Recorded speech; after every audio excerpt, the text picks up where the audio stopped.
Buenas noches, bienvenido a su programa Acción Positiva de este domingo 13 de diciembre. Cada día más cerca de las festividades navideñas, cada día más cerca de que el año termine y de que la familia guatemalteca pues comparta en esa fraternidad que es tan propia de nosotros los chapines, en amistad, en amor unos hacia los otros y en la búsqueda de un mejor país. Este año ha sido particular para Guatemala en muchísimos sentidos, en alguna forma un ejemplo para el mundo en las situaciones que se han desarrollado. En una de esas situaciones en particular, pues ha sido la lucha contra la corrupción, que afloró verdaderamente de la raíz del pueblo que dijo ya hasta acá, estamos cansados, ya no queremos más. Se convocó espontáneamente en las plazas de la nación, particularmente a Plaza de la Constitución, pero también a lo largo y ancho de Guatemala, en un grito de un clamor verdaderamente muy sentido de que ya no queríamos más corrupción, que basta ya. Mi invitado esta noche es el licenciado Manfredo Marroquín, director de Acción Ciudadana. Bienvenido, Manfredo, un gusto tenerte en Acción Positiva. Gracias, doctor, y siempre será un gran gusto estar aquí contigo compartiendo este programa tan importante para ir informando, concientizando a la población de tantos retos que tenemos como país. Muchas gracias, Manfredo. Ustedes como Acción Ciudadana han estado, diría yo, en el centro de esa lucha contra la corrupción, no este año, sino que ya 20 mucho años, tiempo atrás de estar trabajando. Hemos tenido el gusto de que han compartido con nosotros acá en otras oportunidades. Pero, Manfredo, ¿cómo sientes tú, diríamos, haciendo un retrospecto de este año en particular?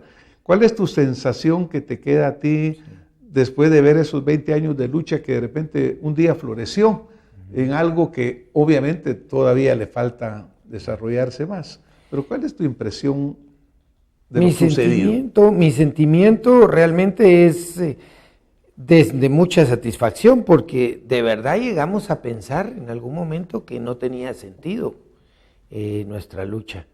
Estuvimos muchos años peleando por instrumentos que finalmente sí resultaron. Ahora, a la luz del tiempo, uno se da cuenta que tal vez en medio de los problemas tú no lo ves, pero ahora nos damos cuenta que, por ejemplo, haber peleado por la ley de acceso a la información pública, haber peleado porque Guatecompras existiera como sistema para las compras del Estado, fue muy importante porque fueron dos instrumentos que permitieron ir visibilizando la corrupción de los gobiernos de turno hasta llegar a una acumulación de frustración de la gente, que fue la que vimos florecer este año, esta primavera guatemalteca que le han dado en llamar en muchos medios de prensa. En ese sentido, yo creo que mucha satisfacción de que finalmente se haya logrado reconocer el problema y de que el problema estaba al más alto nivel del Estado de Guatemala, ¿verdad? Que la corrupción estaba siendo encarnada por los mismos gobernantes de turno y que esos gobernantes de turno no merecían estar en ese lugar. Y el pueblo así lo dijo y así lo decidió, y fue lo que ocurrió. Tuvieron que irse, están bajo proceso penal por acusaciones serias de delitos de corrupción, de asociación ilícita. Y yo creo que ese es un triunfo que nadie le puede quitar a Guatemala. Guatemala hoy es vista con esos ojos internacionalmente. Por primera vez estamos siendo vistos con unos ojos que no son no con una mala mirada, como siempre hemos sido vistos, sino con una buena mirada. Y yo creo que el gran reto es si podemos capitalizar de esa buena imagen algo positivo para Guatemala.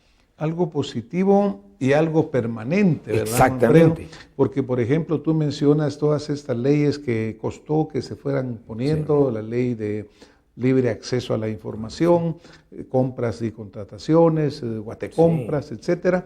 Y sin embargo, pues sabemos de que aún hay instituciones que que hacen lo posible por no dar la información, Así es. o usan todo tipo de argucias, ¿no? Aún el sistema de compras del gobierno pues está siendo objeto de revisión. Hay una nueva ley de compras y contrataciones que sin embargo aún tiene agujeros, ¿ya? Así es. Que tienen que volverse a encontrar, a arreglar para que el sistema siga siendo mejor. Porque, por ejemplo, tú mencionas obviamente que pues Guatemala pasó por etapas increíbles cuando sale una vicepresidenta, se elige un nuevo vicepresidente, en poquísimo tiempo sale el presidente, el señor vicepresidente pasa al puesto, se elige un nuevo vicepresidente y en pocos días después elegimos a un presidente para el próximo periodo. Es decir, una cantidad de cambios verdaderamente importantes hechos en una forma pacífica. Porque en realidad yo creo que el guatemalteco, como tú dices, dio un ejemplo al mundo de tenacidad en esta ocasión. Yo me recuerdo que algunos amigos decían, miren, ustedes ya se juntaron este sábado, pero el siguiente sábado no llega nadie. Y no, resultó todo lo contrario, hubo esa persistencia. A pesar de ello, a pesar de que los dos más altos ejecutivos del país pues están ahora sujetos a un proceso, de que 3 de los directores de la SAT están también sujetos a un proceso, existe una sensación en una gran cantidad de la población de que se agarraron la punta del iceberg, pero que en realidad la corrupción sigue allá adentro. ¿Cuál es tu impresión? Totalmente de acuerdo con esa visión. Lo que se logró fue derrumbar a un gobierno, a la cabeza de ese gobierno, efectivamente, como tú lo expresas, a la punta del iceberg. Se lograron derrotar políticamente y quitarlos de ese puesto porque habían perdido la confianza de la población, pero todo lo que sostiene la corrupción sigue vigente. Es decir, ¿y qué sostiene la corrupción? Te diría yo, ¿qué es lo que hace que la corrupción siga pues estar ahí, sus tentáculos, sus raíces? Es la inacción de los órganos del Estado, porque leyes hay. Como tú lo señalabas, está la ley de acceso a la información pública, pero todavía vemos que más de 200 municipios no la cumplen. O sea, tenemos los dispositivos, lo que pasa es que no les ponemos on o no les ponemos a funcionar, ¿verdad? No encendemos el sistema. Y te quiero poner un ejemplo muy reciente. El día de ayer, por ejemplo, tuvimos una citación en el Congreso de parte de un diputado que fue muy activo en promover tú la mencionabas, la reforma a la ley de compras y contrataciones, el diputado Álvaro Richie, y él, con una muy buena iniciativa, invitó a las autoridades de finanzas y del INE, y a nosotros y a otras organizaciones de la sociedad civil, para saber qué está haciendo el gobierno para que las nuevas reformas se implementen. Porque ahí tú tienes en los cambios a la ley nuevos sujetos obligados que antes no existían. Por ejemplo, las fundaciones, los fideicomisos, las ONGs que reciben plata del Estado y que antes no estaban obligados a usar la ley de compras y contrataciones. Ahora sí están obligados. Pero entonces la pregunta era, bueno, ¿cuál es el plan que han hecho para que se sepa todo esto? Absolutamente nada.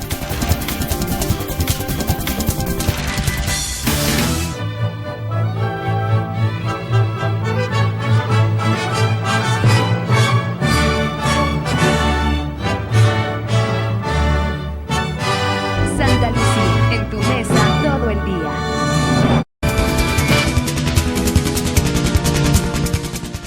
La pregunta era, bueno, ¿cuál es el plan que han hecho para que se sepa todo esto?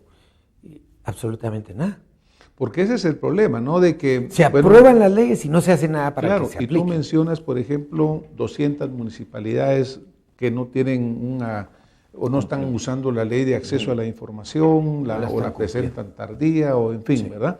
Pero también nosotros hemos oído muchas veces cuando se dice, mire, se descentralizó la corrupción, ¿verdad? Sí, así porque es. Ahora las municipalidades antes no tenían fondos para trabajar, viene el IVA Paz y viene todo esto, y ahora sí tienen, pero resulta que muchísimas municipalidades están sujetas a sus jefes ediles están sujetos a procesos de la Contraloría. Entonces, si no tenemos un control en todos esos fondos, que son miles de millones de quetzales, pues ahí sigue la corrupción, ¿verdad? Porque la ONG que contratan, que no debían de contratar, la obra por aquí, la obra por allá, ¿no? Así Entonces, es. qué bueno que exista, pero como dices tú, hay que ejecutarlas. Hay que ejecutarlas. Y fortalecer las instituciones que lo tienen que hacer. Es el único camino para erradicar la corrupción. Fortalecer las instituciones significa que apliquen la ley y en la mayoría de casos aplicar la ley representa recursos y capital humano para implementar la ley. Un ejemplo que te termino de contar con compras. Yo estuve hace poco en un foro internacional sobre compras gubernamentales fuera de Guatemala y ahí tuve contacto con la mayoría de directores de compras del Estado de América Latina. Y hablando con la de Chile, Chile Compras es el sistema, como el nuestro es Guate Compras, allá es Chile Compras. Yo le decía, Trinidad se llama ella, mira Trinidad, ¿cuántas personas tienen ustedes administrando el sistema? Me dice 178 profesionales con maestrías. ¿Cuántos crees tú que hay en Guatemala administrando el sistema? Una persona. Es decir, el sistema no está ahí, pero no se administra. Claro. Entonces, el problema que tenemos en Guatemala es que los recursos no se asignan a lo que se tiene que asignar, sino que se asignan a negocios predeterminados en donde ya se sabe que los diputados, que los alcaldes, que los gobernadores, que los ministros, que el presidente ya tienen apalabrados esos negocios. Por ejemplo, Manfredo, siempre se ha mencionado en diferentes foros, diferentes personas, conocimiento popular, digamos. Miren, es que la corrupción se lleva entre un 30 y un 40% de lo que existe en un presupuesto nacional. Sí. ¿Tú coincides con ese volumen? Sí, 100%. Conservadoramente, un 25%. Ahora, si hacemos nosotros números y cuando vemos ahora los casos que han venido aflorando, incluyendo los casos del Ejecutivo, se habla de cantidades que por ningún lado se acercan. Si uno dijera un presupuesto nacional de 70,000 millones, si tú dijeras un 25% de ese capital, pues serían 18,000 millones aproximadamente. Pero para nada aparece esa cantidad con lo que ha venido revelando las investigaciones. Claro. ¿En dónde se pierde? ¿Cuál es ese mar donde se pierde todo ese dinero? Porque hablábamos, decía, mire, se acusa al presidente del Ejecutivo de 28 millones, a X de tantos millones, pero si estamos hablando de 18,000 millones, ¿en dónde es que está todo ese otro dinero perdido? Es que mira, estos fenómenos son nuevos, muy recientes, y se le denomina gran corrupción. Ya no es la corrupción de antes en la que se robaba del presupuesto. Es que no es así la gran corrupción.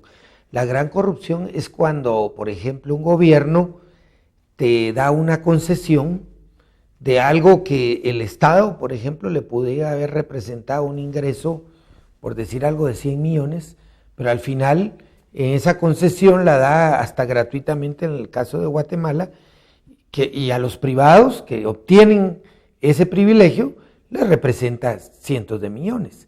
Entonces el problema no es tanto que se robe necesariamente del presupuesto, como lo que deja de percibir el Estado por no cumplir con su rol de, por ejemplo, de exoneraciones, de privilegios o simplemente de obras, eso sí hay una gran corrupción, obras sobrevaloradas. Claro. Ahí tenemos ejemplos muchísimos. Pero eso sí entra directamente en el presupuesto. Eso sí. Porque ponle tú, recientemente mirábamos en los medios una carretera en Rabinal por 200 millones ya entregados y que tiene prácticamente cero de construcción. Y eso ahí hubo sobrevaloración indudablemente y sobre todo que no se ejecutó. Entonces dice uno, bueno, ¿y esos millones a dónde fueron a parar? Y ahí en esas dos, digamos, la gran corrupción ocurre en las grandes obras, mega obras de infraestructura o en servicios, digamos, que se inventan proyectos. Yo recuerdo mucho este último gobierno antes de irse, incluso llegaron a firmar un contrato con una empresa de dudosa también trayectoria, en la que se iba a implementar un sistema migratorio, de control migratorio, por 1,000 millones. Bueno, ese uno, Cuando eso se puede, otros países lo hacen por 5 millones, por 10 millones. sí, es que ya no puedes imaginarte, cuando habla de 1.000 millones, pareciera que el dinero no vale, Sí, no vale absolutamente nada, ¿verdad? No vale. Claro. Entonces tú dices, ese mismo sistema lo hicieron en Honduras con escándalo de corrupción en 10 millones Imagínate. de dólares.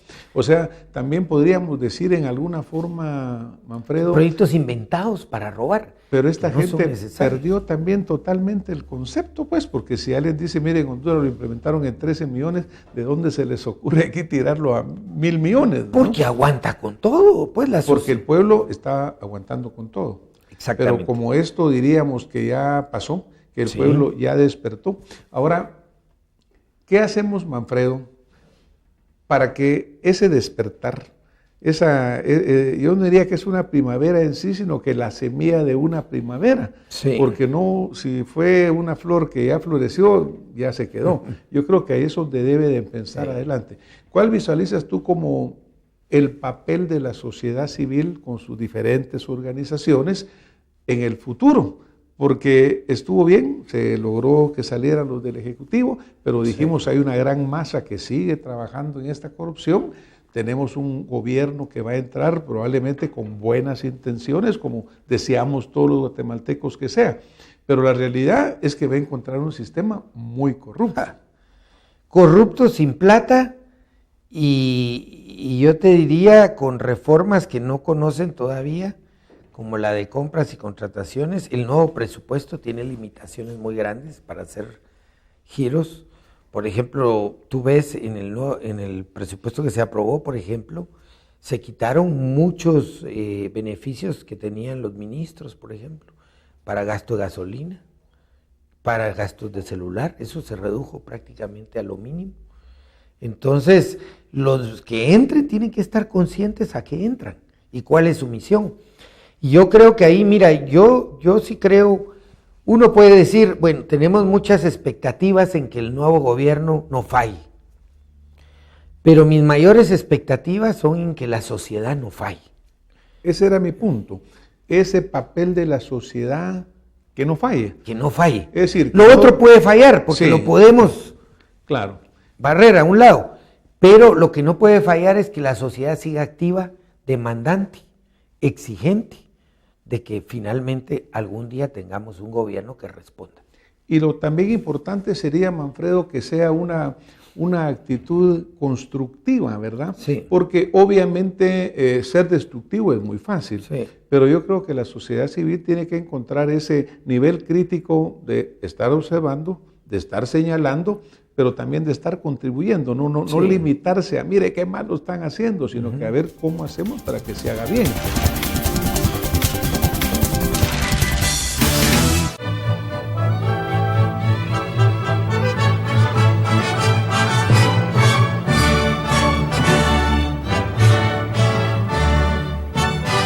Santa Lucía, en tu mesa todo el día.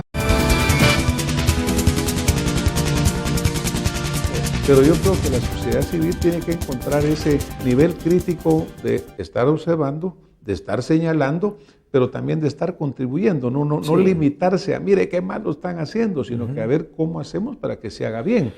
Mira, yo creo que ese balance lo tiene que hacer la sociedad civil, pero también lo tiene que hacer el gobierno. El Sí. problema es cuando tenés un gobierno que si tú le señalas, como nosotros lo hicimos con el gobierno que cayó, que le señalaban muy seguido sus actos de corrupción, entonces ya éramos molestos. Entonces te rechazaban para hacer algo, como tú dices, constructivo, porque es evidente que los intereses de ellos no se parecen a los nuestros. El tema es que hayan intereses que confluyan.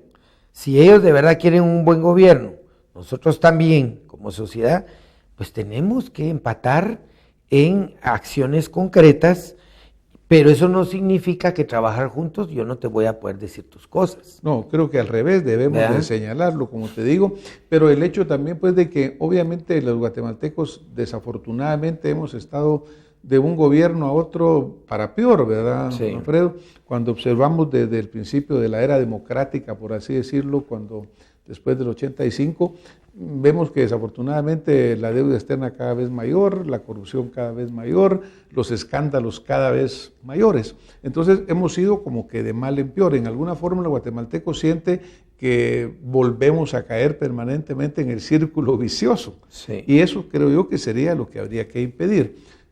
Vamos a tener un nuevo gobierno a partir del 14 de enero y este nuevo gobierno, ¿cómo visualizas tú que va a ser su función?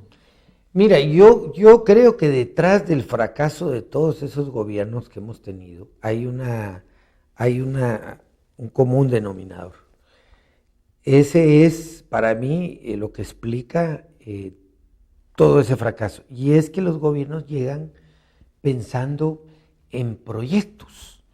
Yo voy a hacer hospitales, yo voy a hacer carreteras, y un gobierno no es eso. O sea, un gobierno tiene que hacer carreteras, tiene que mantener hospitales, pero para que un gobierno funcione, tiene que hacer funcionar muchas cosas.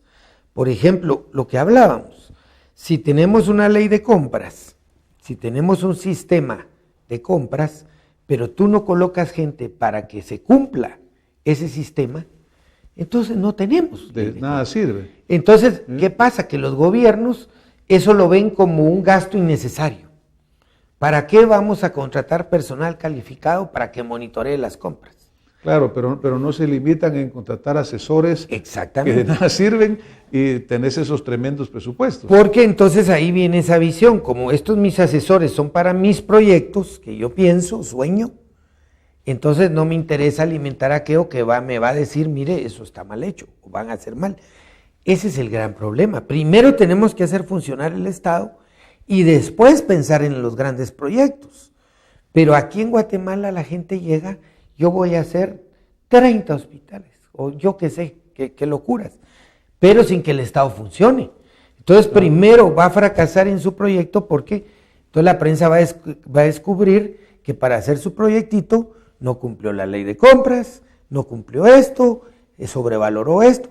Y ahí se caen los sueños de los grandes Claro, gobiernos. y la falta de priorizaciones, ¿verdad? Porque, por ejemplo, obviamente parte de esto resulta de las ofertas electorales, ¿verdad? Exactamente. Porque, mire, yo para tratar de conseguir el voto, yo ofrezco el cielo y la tierra, ¿no? Pero parte de no realidades posibles. Por ejemplo, tú mencionas el sistema de salud y dices, mire, yo voy a construir 3 hospitales. Sí. Pero tal vez lo que hay que hacer es mejorar el sistema primario de salud. Exactamente. E invertir en ese punto. Ahora, obviamente, hay discusión en que si estamos en un estado colapsado o no, si somos un estado fallido o no, ¿verdad? Pero, por ejemplo, el gobierno que entre, no importa el nombre de quien lo presida, pero va a encontrarse con un país que va a tener una brecha fiscal que hablan de 5,000 millones, con un sistema de salud colapsado, de educación colapsado, infraestructura vial colapsada y un arrastre de deuda horrible. Sí. ¿Cómo visualizas la función de este gobierno? Mira, yo creo que este gobierno, si no entiende cuál es o cuál fue el mensaje del pueblo este año, y no sabe responder a ese mensaje con una ecuación muy simple. La gente no es desconocedora, la gente entiende que hay una crisis fiscal, entiende que el gobierno no tiene los recursos, pero si el presidente le habla con la verdad y le dice cómo va a salir de esa crisis, yo creo que la gente le va a dar el beneficio de la duda. El problema es cuando se engaña a la gente. Yo creo que el gobierno primero tiene que ver cómo resuelve la crisis fiscal. Yo creo que eso es muy simple. Hay bolsones donde se gasta mucho dinero que no son necesarios. Si él le habla claro al pueblo, el Congreso tiene que responder a ese mandato. Hay formas de sacar mucha más plata renegociando cosas, también se puede hacer. Hay muchas fórmulas, pero hay que romper moldes. Claro, atreverse a romper esos moldes. Y hablar con la verdad. Claro. Yo creo que si tú tienes una buena idea, una buena intención aplicable y lo hablas con la verdad y tus actos son consecuencia de eso, yo creo que la gente te apoya. Claro, ahora naturalmente que por ejemplo en Guatemala nosotros caemos en en ofertas electorales, mire, yo entro a gobernar en un mes y yo voy a hacer tal cosa. Pero mi visión, y yo creo que la de muchísimos guatemaltecos, es que aquí necesitamos planes de largo plazo. Exacto. Porque hablando, digamos, del sistema de educación pública, es un sistema fallido, pero que reconstruir ese sistema no es cosa de la noche a la mañana ni de un año. Es prácticamente un cambio total de la estructura, desde infraestructura física hasta planes de educación, hasta forma de cómo darlo. Un gobierno que está a punto de asumir realmente no ha presentado ninguna propuesta de cómo lo va a resolver. No. ¿Será posible hacer magia y sacar del sombrero un día y decir, mire, esto es lo que voy a hacer en los próximos años? Mira, y lo que tú decías, por ejemplo, vimos en el último gobierno, en educación, por ejemplo, se gastó en compra de mochilas sobrevaloradas, lapiceros sobrevalorados, ¿Sí? libros de texto sobrevalorados, todo sobrevalorado, de insumos que tú cuestionas si son necesarios o no. Bueno, y que las mochilas llegan al final del ciclo escolar, ¿va? Y los lapiceros también. Pero pone esos, todo sobrevalorado. Para la refacción escolar de los niños, para que tengan capacidad de retención, porque muchos niños ni siquiera pueden tener desayuno en su casa, se asigna 1 quetzal 9 centavos por niño. Imagínate, ¿verdad? Entonces, sí, pero si estás gastando la plata en mochilas sobrevaloradas, en pelotas sobrevaloradas, en lapiceros, y le das al niño 1.9, ¿de qué? Es que ahí ya no hablemos de modelos, es que aquí lo que hay es un robo descarado. Bueno, primero parar ese robo descarado. Bueno, eso es lo que yo te digo, que obviamente, pero tú ves de que el presupuesto nacional que se aprueba de nuevo, incluso lleva reducciones en presupuestos para salud y educación. Habría que revisar a fondo cómo se moviliza el resto, pero solamente de entrada dice uno, mire, están reduciendo en salud y educación cuando somos de los países en Latinoamérica que más necesitamos y que menos invertimos. Mucha de esa reducción vino de que cortaron muchos programas, pero ya no asignaron otros fondos. Por ejemplo, se cortó los fertilizantes, lo cual yo estoy de acuerdo, porque era un robo descarado. Claro. Pero en lugar de asignar esos fondos para un programa más efectivo de asistencia técnica a los pequeños productores, se quitó. Claro, no se le dio la solución. Una reorientación, no se le dio la solución. Exactamente, claro. Y esos programas como fertilizantes y todo, bolsas también solidarias, son clientelares, ¿verdad? Los usaban para las campañas. Y son para robar. Para robar. Pero mira, el tiempo aquí en la televisión vuela tanto, ¿no? Y tampoco queremos dejarle a usted que nos está viendo y escuchando en esta época navideña un mensaje así tan duro. ¿Qué mensaje positivo tú quisieras dejarle, verdad? ¿Qué piensas tú que hemos aprendido en este año en particular, sumado a tu experiencia? ¿Cuál sería el mensaje positivo que le dejas a nuestra audiencia? Mira, yo creo que hay buenas noticias. El gobierno tiene una gran oportunidad, porque tiene el respaldo de la gente. Creo que también la sociedad despertó y tenemos una sociedad que ya no va a ser más tolerante con los abusos del poder tan descarados que han habido en el país. Entonces, si hacemos una buena combinación de un gobierno más efectivo y esa sociedad que no se regrese a sus casas, que siga atenta, tenemos la fórmula como país para salir adelante. Tal vez si no en este gobierno que viene, en el próximo. Bueno, yo creo que eso que tú acabas de mencionar es fundamental. Voy a decir, mire, tal vez no en este gobierno que viene, sí, pero que sí tenemos que sentar las bases, sí, ¿no? Las bases legales, las bases constitucionales, etcétera, para que Guatemala salga y que no volvamos a caer una y otra vez en el mismo laberinto. Manfredo, nos vamos a tener que ir esta noche. Yo verdaderamente te agradezco a ti que hayas compartido con nosotros tu experiencia, como siempre, tan positiva.